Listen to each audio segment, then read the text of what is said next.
الحمد لله نحمده ونستعينه ونستغفره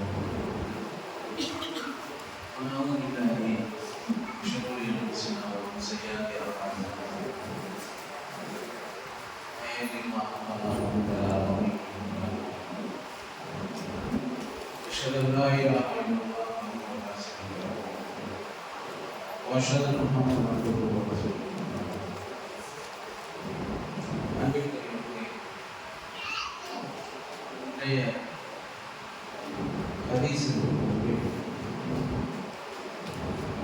நபிகள் நாயகம் ஸல்லல்லாஹு அலைஹி வஸல்லம்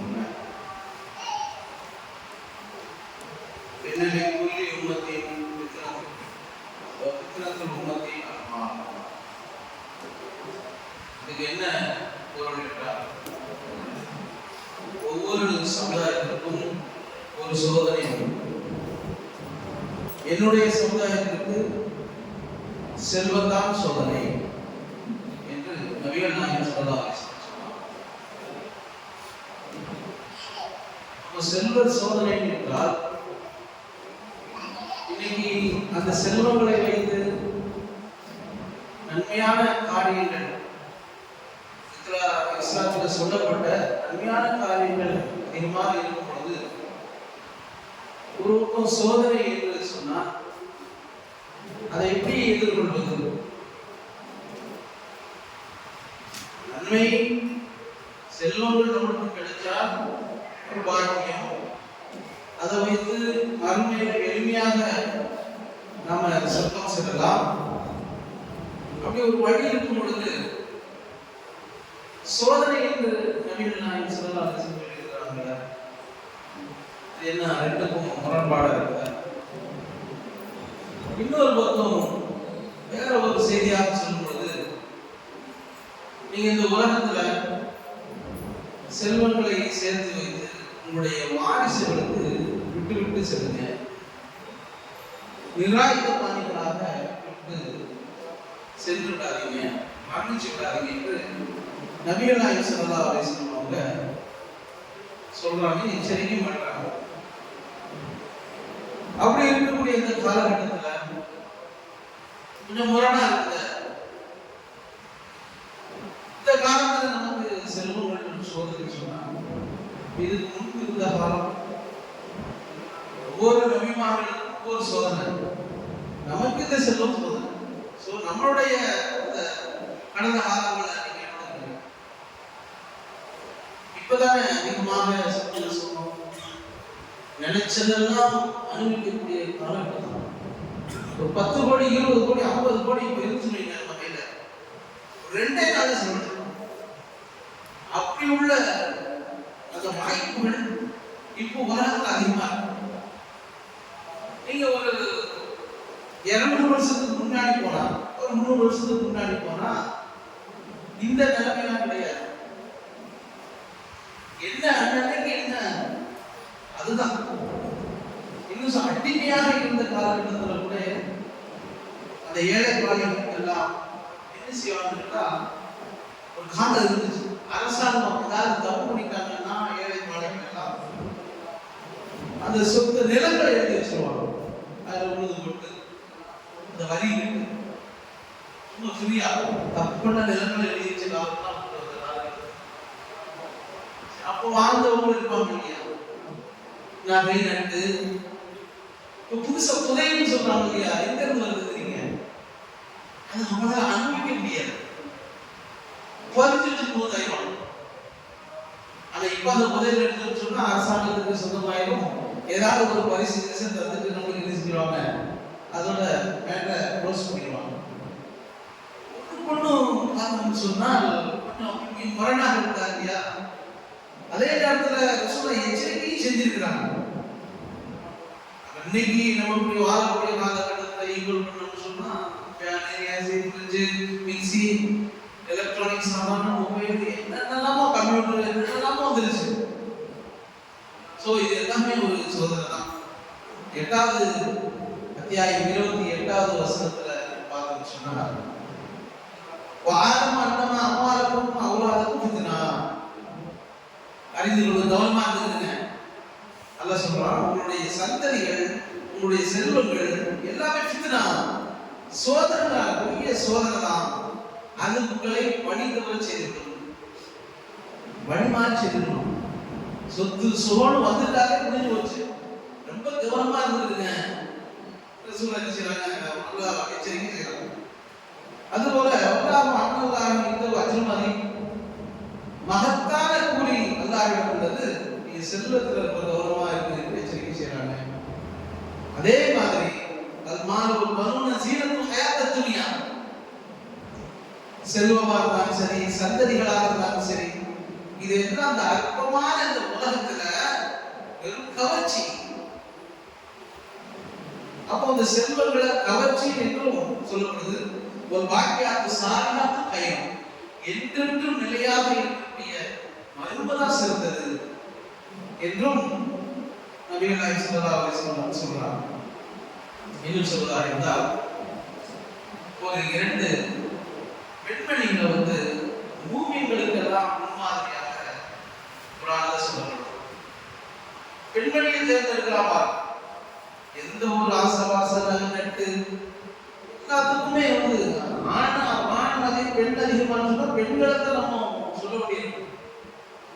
எதுல இந்த மாதிரி போட்டி புரியாத ஒரு 1000 ரூபாய் செலவழிச்சு இங்க இருந்து தெல்லாசி போவோம், 200 ரூபாய் ஃப்ரீ வருது, 1000 ரூபாய் போதும் வரக்கூடாது. பாருங்க, ஆணை நல்லா தேர்ந்து பெண்களை தேர்ந்தெடுக்காம பெண்களை எதுக்காக தேர்ந்தெடுத்தாங்க பாருங்க. முன்மாதிரி அந்த 2 பேர்ல யாரு ஃபிரௌனுடைய மனைவி. இந்த ஃபிரௌனுடைய மனைவி அவன் ஃபிரௌனுங்கிறவன் கொண்டு போனான். அவன் பிடிக்காத செஞ்சான அழிவான், மார்கை மார்க்கான். ஏன் நம்முடைய நபி மூசா அலைஹிஸ்ஸலாம் போனதுக்கு அவருடைய சமுதாயம் போட்டு சொல்லிடணும், இவங்க வளரக்கூடாது, வளர்த்தான்னு சொன்னா சரி வராது. நம்மகிட்ட இருக்கக்கூடிய மக்களுக்கெல்லாம் அஞ்சு எடுத்துருவாரு. இந்த மாதிரிலாம் பண்ணி கொடுக்கக்கூடிய ஆள். அந்த நேரத்துல பிறகு ராஜாவா இருக்கானா, அவங்களுடைய மனைவி ராணி, ஏதாவது பெரிய பெரிய கோட்டைகள், நகைகள், நெட்டங்கள், சபாசங்கள் என்ன அடைய அப்பா சில அத்தியாயங்கள நீங்க பார்த்தீங்கன்னா யாருக்கும் கொடுக்காத செல்வங்களை நாம் கொடுத்தோம். நபிமார்கள் சொல்லுவது இப்போ இல்லை, மற்ற காலத்துல கூட எல்லாமே இந்த யூசுப் நபியுடைய சொல்லும்போது நீங்க பார்க்கலாம். நடந்து போகும் பொழுது மனுச்சு பின்னக்கூடியதாக இருந்தது தலைகளெல்லாம். அந்த காலத்துல சாத்தியம், அந்த சாத்தியம், அது எந்த மாற்றத்துக்குமே கிடையாது. ஸோ அந்த செல்வங்களை நம்மளுடைய மனைவிக்கு எவ்வளவு செல்வங்கள் பாருங்க. என்ன சொல்லிட்டாங்க, மூசா அலைஹிஸ்ஸலாம் அவங்க இந்த சத்திய கொள்கை எடுத்து சொல்றாங்க. அவங்களுக்கு தூக்கி ஆயிடுச்சு. இவன் தப்பு பண்றான், மூசா கரெக்டா சொல்றாங்க அப்படின்னு சொல்லி, நான் மூசா அலைஹிஸ்ஸலாமுடைய இறைவனை நான் ஏற்றுக்கொண்டேன்னு சொன்னா என்ன நடக்கும்? அவன்தான் அடிச்சிருவான், முடிஞ்சு வச்சு. அந்த இடத்துல பாருங்க, அந்த அம்மா என்ன சொல்றாங்கன்னா, பெருமனுடைய மனைவி எல்லாத்தையும் தூக்கி எடுத்துக்கிட்டு மறுபடியும் தேர்ந்தெடுக்கிறார். சரி, எல்லாத்தையும் அடிச்சு வருகிறார்.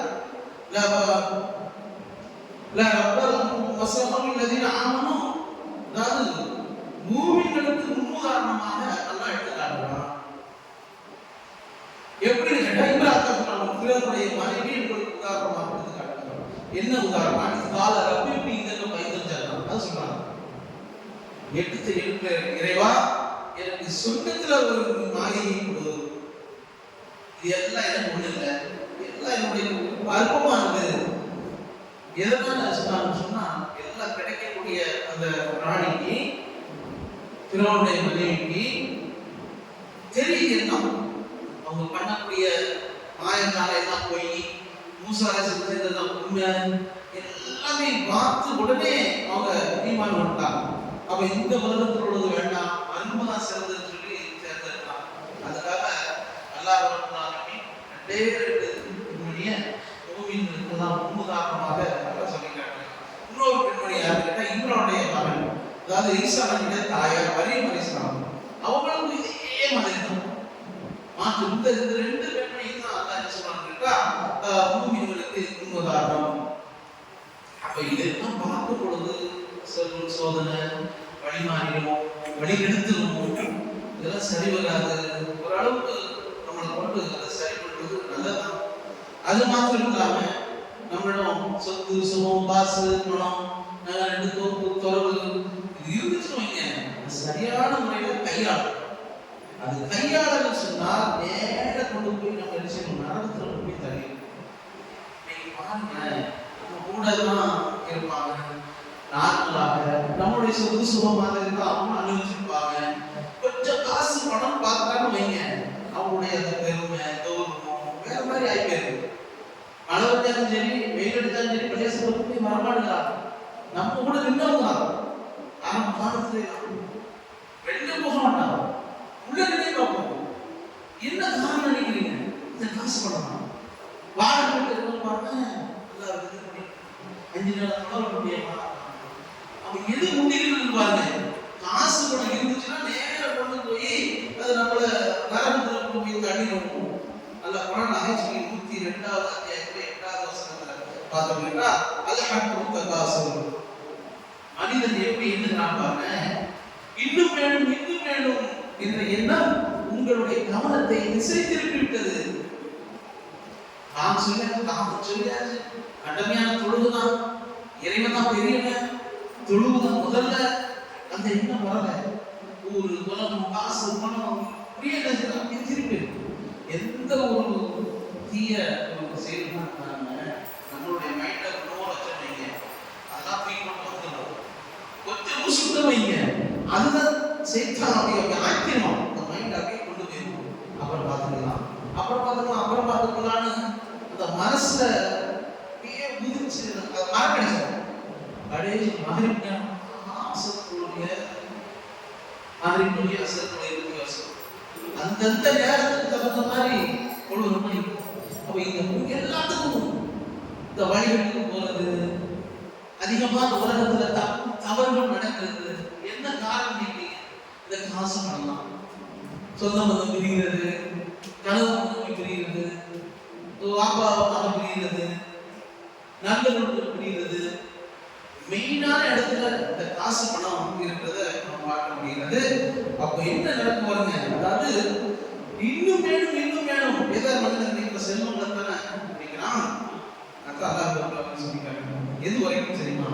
ஹத்தா சுத்தம் பக்கா வேறு கவலரை சந்திக்க வரைதான். இந்த இன்னும் வேணும் சொல்லிக்கலாம் பாருங்க. எப்போ கவலரை சந்திக்கிறாங்களோ அதோட ஸ்டாப் ஆகிடும். நாம் கழிக்கிறோம் சரிதான் அப்படின்னு சொல்லி நிச்சயமா வழங்கிடுவோம். அதுக்கப்புறம் நீங்கள் நரகத்தைத்தான் சந்தித்தீர்கள், நரகத்தைத்தான் காண்பீர்கள். சும்மா தத்தரம் ஆயினை நரகத்தை கண்ணுக்கு எதிராக காண்பீர்கள். சும்மா தத்து சருணையோடு அணினை அந்த நாட்டனுடைய செல்வங்களை பற்றி அடுக்கடுக்காக கேள்வி கேட்கப்படும் என்று அல்லாஹ் ரப்பல் இந்த 108வது அத்தியாயத்தில் சொல்கிறார். அவ இந்த உலகத்துல என்ன அதிகமா நம்ம கண்டுபிடிச்சு ஒரு இன்கம் டாக்ஸ் வராங்க, நம்மள்ட்ட அதிகமான பணம் இருக்கு, கணக்கு சரியா நீங்க காட்டல அப்படின்னு சொல்லி வந்தா என்ன செய்வோம்? வீசத்தை வச்சுக்கோம். அதுக்கு துறைகள் நாங்க ரஞ்சத்தை வச்சுருங்க, என்ன ஆளுங்க, அதுக்குண்டான வழிகள். ஆனா இந்த மாதிரியான அல்லாஹ்வுக்கு செய்ய வேண்டியது கடமைகள் எல்லாம் நம்ம சரியாக செய்யாம அல்லாஹ் போய் இதெல்லாம் பேச முடியுமா? நிச்சயம் முடியாது.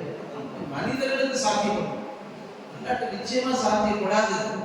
யாருக்கு வேணும் ஒரு சொத்து எதுக்கு தூக்கி முட்டி எரிஞ்சிடும். அப்போ இந்த மாதிரி செல்வங்களை நம்ம கவனமா இருக்கணும். அல்லாஹ்வை ஏமாற்றிட முடியாது. 104வது முழுவதும் நீங்க பாருங்க, எச்சரிக்கையா எப்படி எச்சரிக்கை? வயலுக்கு ஹுமசத்தில் மசா அல்லது ஜமாஅனாலஹு அத்ததா, புறம் பேசி கோள் சொல்லி திருப்பவனுக்கு கேடுதான். அது அப்படிதான் வருது. புறம் பேசக்கூடியவனுக்கு கேடுதான் வருது.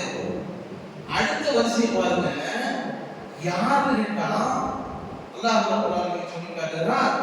அதாவது காசு பணத்தை சேர்த்து வச்சு எண்ணிக்கிட்டே இருப்பான். அத்ததா எண்ணி எண்ணி புறம் பேசக்கூடியவன். புறம் பேசக்கூடிய வேற சப்ஜெக்ட் வந்தாலும் யார் யாரெல்லாம் வந்து அதை சேர்த்து வச்சுக்கிட்டு எண்ணி எண்ணி செஞ்சோம். இருக்கிற கார் இருக்கு, இருக்கிற நம்மளா இருக்கிற கடைகள் இருக்கு, இருக்கிற தோப்புத்தரவு இருக்கு, இப்படி எல்லாம் விஷயம் பேசிக் கொண்டிருக்கிறான், அவன் தான் இவன். ஒரு மணிக்கு ஒரு நாளைக்கு பேலன்ஸ் சொல்லி எண்ணிக்கொண்டிருக்கிறான். அவனுடைய செல்வங்கள் நிரந்தரமாக வாழ வைத்துள்ளோம் என்கிறானா? ஒரு காலம் நடக்காது. அவன் புத்தமாக எரியப்படுவான். புத்தமாங்கிறது என்ன? அல்லாஹ் ரப்பல் ஆலமீன் அதையும் சொல்லி காட்டுறான். புத்தமான என்னன்னு தெரியுமா? உங்களுக்கு எப்படி தெரியும்? நான் சொன்னது உங்களுக்கு தெரியும். அல்லாஹ் ரப்பல் ஆலமீன் சொன்னார், அல்லாஹ்வுடைய நெருப்பு ஸ்பெஷல். நரகம் மூணு சொல்லியிருக்கிறோம். இந்த அத்தியாயத்தில் பார்த்தோம்னு சொன்னா புத்தமான்னு சொல்லி ஸ்பெஷலா யாருக்கு காசு பணம் செல்வம் துறவுகள் சேர்த்து வச்சு அதுக்கு பின்னாடி வரல. இவங்களுக்கு தனியா அல்லாஹ் புத்தமா தயார் பண்ணி வச்சிருக்கான். அந்த புத்தமாங்கிறது என்னன்னா அல்லாஹ்வுடைய நெருப்பு அல்லது தத்தரிவு அதன் அஃபிதா, அந்த நெருப்பானது இதயம் வரைக்கும் ஊடுருவக்கூடியது, பயங்கரமா இருக்கும். அல்லாஹ்வுடைய நெருப்புன்னா சர்வ சாதாரணமா இருக்காது. உதாரணத்துக்கு எடுத்துக்கிறேங்க, அதிகமான பாட்டு நம்ம கண்ணுக்காக மனிதன் அதுல கட்டோ கரண்ட் ஷாக் அடிச்சோ அல்லது மின்னல் பட்டோ இறந்து போறாங்க. அது ஒரு குறிப்பிட்ட அவர்கள் ஒரு எலக்ட்ரிக் ட்ரெயின் போதுமைங்க, அதை தொட்டா முடிஞ்சு வச்சோட சீன் 2000 வாட் அதுக்கு மேலேயும் இருக்கும். இது மனிதன் கண்டுபிடிச்சது சாதாரணமா. நார்மலா என்ன சொல்றாங்க கேட்டா அல்லாஹ்வுடைய நெருப்புன்னா அது உள்ள வரைக்கும் சென்றடையும், தாங்க முடியாது. யாருக்கு சொல்லி காட்டப்படக்கூடிய வசனம்? புறம் பேசி காசு பணத்தை எல்லாம் எண்ணி எண்ணி எண்ணி கொண்டு கௌரவத்தோட திமிரோட அகங்காரத்தோட எங்கிருந்து வந்து முதல்ல யோசிக்கிறது. எல்லா மனிதனுக்கு எப்படிப்பட்டவனாக இருக்கான்னு கேட்டா மாறி மாறி எனக்குள்ளது அது எனக்குள்ளது இது எனக்குள்ளது. நீ படிச்ச படிப்பு உனக்குள்ளதா, உங்களுடைய சொத்து உங்களுக்குள்ளதா, உங்களுடைய தோப்புகள் உங்களுக்குள்ளதா, நகரட்டு உங்களுக்குள்ளதா, எல்லாம் நான் தந்தது. மனுஷன் என்ன செய்யறான்னு கேட்டா காசு பணம் வந்த உடனே அல்லாஹ்வுடைய கடமை நம்முடைய அந்த பழகக்கூடிய சொந்த எல்லாத்தையும் என்ன மிஞ்சி யாருக்கும் தான் இருக்கக்கூடிய அளவுக்கு அந்த காசு பணம் கொண்டு போய் தள்ளுதாண்டியா. அது ஒரு 4015 ஹதீஸ்ல வந்து புகாரில பதிவு பண்ண ஹதீஸ் தான். அபூ உபைதா பின் ஜம்ரா அது மாதிரி ஒரு சம்பவம். என்ன சம்பவம் பாருங்க. ஜகாத் பணம் நபிகள் நாயகம் வந்து வசூல் பண்றாங்க, திரும்பி வராங்க. ஒரு சலசலப்பு ஏற்படுது, பேசுறாங்க. என்ன சலசலப்பு? காசு கொடுத்தாங்க, அதுதான் பேசிக்கிறாங்க. ரசூலுல்லாஹ் வந்து அந்த இடத்துல என்ன சொல்றாங்கன்னா, உங்களுக்கு வறுமை வந்துருக்கும் நான் பயப்படல, நீங்க குப்பருக்கு போயிட்டு நான் பயப்படல, மாறாக காசு பணம் உங்களுக்கு அதிகரிச்சு அதனால நீங்க வழிகிட்டு போயிருக்கணும் நான் பயப்படல. அதுபோல நபிகள் நாயகம் ஸல்லல்லாஹு அலைஹி வஸல்லம் மெஹராஜ் படைக்கு போறாங்க. நம்மலாம் கேள்விப்பட்டிருக்கோம். அங்க விரக்தியாக தண்டனைகள் ஒண்ணுனா ரசூலுல்லாஹ் சொல்லிட்டே இருப்பாங்க, யார் யாருக்கு என்னென்ன தண்டனை சொல்லி. அதுல ஒரு சம்பவம் என்ன, குல்தல் பாபு ஜன்னா, நான் சொர்க்கத்துல எட்டி பார்த்தேன், ஏழைகள் அதிகமாக நான் பார்த்தேன் அப்படின்னா. சொர்க்கத்துல யார் ஏழைகள் அதிகமாக பார்த்தாங்க. அப்போ பணக்காரன் சொன்னா அவன் பணம் இருந்து கணக்கு முடிஞ்சோம்னா ஏழைகள் அதிகமாக கேள்வி கிடக்கு வருமா, பணக்காரர்கள் அதிகமாக கேள்வி கிடக்கு வருமா. உதாரணத்துக்கு நம்ம இந்த உலகத்திலே நம்ம எடுத்துக்கோங்க, அதிகமான கேள்வி நடந்து கணக்கு வழக்குகள் சொர்க்கவாசியாக இருந்தாலுமே கணக்கு சொல்லுங்களா பெரிய பிள்ளை. இன்னைக்கு நம்ம கவர்மெண்ட் அமைச்சிருக்கோம், ஐபிகளே இருக்கு, சின்ன இல்லைதான் கணக்கு கொடுத்து பார்க்கறதுக்கு வருவாங்க. நேரம் அதிகமாக எது தேவைப்படும், நம்ம எடுத்து பணிகள் அதிகமாக செஞ்சிருக்கும், அதிகமான வாழ்வதற்கும் அதிகமான செலவுகள் இருக்கும் இல்லையா. அப்ப நேரங்கள் பணக்காரர்களுக்கு அதிகமாக இருக்கும், உடனே போக முடியாது சொல்றதுக்கு. கணக்கு வழக்கு சப்மிட், அதாவது அந்த ஆணை பண்ணாம அடிக்கடி எடுத்து வைக்கவே முடியாது. இன்னைக்கு வந்து ஏழாம இருக்கும் ஒரு விதத்துல நம்ம என்ன செஞ்சுக்கணும், அல்லாஹ் நமக்கு சத்தது எல்லாம் போகும், நீ எப்ப தாங்க அதை எடுத்துக்கிறத அப்படின்னு சொல்லி நம்ம போயிருக்கே தவிர காசு பணம் இல்லைன்னு சொல்லி ஒரே ஒருதான மனிதர் அதைத்தானே எண்ணி எண்ணி கேட்டுட்டு இருக்கிறோம். வேற வேற விஷயங்கள் பார்க்கறது கிடையாது. ஏழைகளுக்கு கொடுத்த மாதிரி அந்த மன தைரியம், மன வலிமை, அவங்களுக்கு வரக்கூடிய தூக்கங்கள், அவங்களுக்கு வராமக்கூடிய நோய்கள், எதெல்லாம் சாப்பிடக்கூடிய அந்த இன்பங்கள், அது பணக்காரர்களுக்கு கிடைக்காது. நீங்க பாருங்க, 50 வயசு டாக்டர் அதை சாப்பிடணும் இது சாப்பிடணும் காசு கூட இருக்கும், சாப்பிட முடியாது. ஸோ அவங்களுக்கு எது சிறந்ததா இருக்கு? இந்த உலகத்தில் வாழ்ந்துருக்காங்க அந்த ஏழைகளுடைய அந்த வாழ்வு சிறந்ததா இருக்கா, அந்த பணக்காரனுடைய வாழ்வு சிறந்ததா இருக்கா? சிந்திச்சு பாருங்க. நம்ம கடமைப்பட்டோம். அதனால பணக்கார சொர்க்கம் போகக்கூடியவராக இருந்தாலும் சரி, கணக்கு வழக்குகள் பார்க்க போக முடியாது. ரசூலை பார்த்து என்ன சொன்னாங்க? பணக்காரங்க ஏழைகளா அப்படின்னு பார்த்து முதல் இடத்து ஏழைகள் வந்துடுறாங்க இல்லையா? அப்ப கவலைப்பட தேவை என்ன சொல்றாங்க என்றால், அவங்களுக்கு ஆசை சொல்லக்கூடிய ஒரு அதிகாரி ரசூலுடைய காலத்துல ரசூலா தான் எழுதி சொன்னாங்க. அவங்க என்ன செய்யறாங்க என்றால், இந்த மாதிரி பள்ளிவாசல்ல இந்த பைத்துல் மால் இருப்பாங்க, பைத்துல் மால குமிச்சு வச்சிருப்பான். உரிமையோட ஒரு ஆள் வந்து தாங்க தாங்க கேட்கல. உடனே அவர் எடுத்து கொடுக்கல, எடுத்துருங்க அனுமதி கொடுக்குறோம் எடுத்துருங்க. அதுக்கப்புறம் ஒருங்க விசாரிக்கிறாங்க, உங்களுக்கு வீடு இருக்கா, பணியாக இருக்கா, குடும்பம் இருக்கா? என்ன இருக்குது அப்படியே நல்லா கேட்க வந்து ஆள் பார்த்துருங்க. பணக்கார விஷயம் யார் வராங்க? பைத்துல் மால்ல இருந்து கொஞ்சம் கேட்க வந்தால பணக்காரனுடைய விஷயம் அந்த உணர்வின் ஆசிரியர் சொல்லக்கூடிய அந்த நபித்தோடு சொல்லி அனுப்புறாங்க. அனுப்புவதோடு மட்டும் கிடையாது, வாங்க நபிகள் நாயகம் ஸல்லல்லாஹு அலைஹி வஸல்லம் எனக்கு ஒரு அறிவு சொல்லியிருக்கிறார், அந்த அறிவை நீங்க கேளுங்க, பிறகு நீங்க எப்படி எடுத்துக்கங்க அப்படின்னு சொல்லி அறிவுரை சொல்றாங்க. என்ன சொல்றாங்க தெரியுமா? செல்வந்தர்களை விட ஏழைகள் வந்து 40 வருடம் முதல்ல சொர்க்கம் சென்று விடுவார்கள் என்றதும் அந்த பைத்துல் மால்ல சாமான் போகாரு பாருங்க, எனக்கு வேண்டாமான்னு சொல்லி விசாரிக்கிறார். ஸோ இன்னைக்கு நம்ம விளக்கக்கூடிய விஷயம் என்ன என்றால், காசு பணம் வேண்டாம், அது செய்யும் சக்காத்து கொடுக்க முடியுங்களா? அதிகமா தான தர்மங்கள் நீங்க கொடுக்கணும் ரசூலா சொன்னாங்க இல்லையா? காசு பணம் தான் கொடுக்க முடியும்.